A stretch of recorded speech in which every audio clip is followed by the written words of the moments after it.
Volám sa Peter Kadák, som vedúci údržby verejnej zelene mesta Trenčín. Používame robotickú kosačku Bell Robotics. Máme ju na dvoch veľkých ihriskách, ihrisku v Záblati a ihrisku v Opatovej. V ihrisku v Záblati sú v podstate, dá sa povedať, že rozmerovo tri ihriska, lebo je to hlavná plocha a dve tréningové veľké plochy.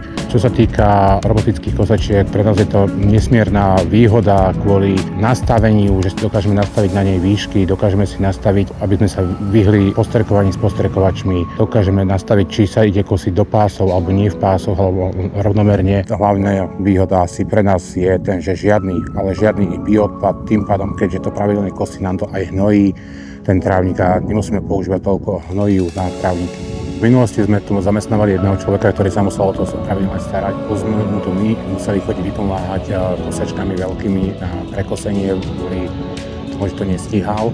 A teraz pri posledné 2 roky, v podstate odkedy máme kosačku Bell Robotics, tak nemusíme už nikoho na výpomoc dávať a ten pán, ktorý tu je, môže vykonávať aj inú činnosť, nielen kosenie ihrísk.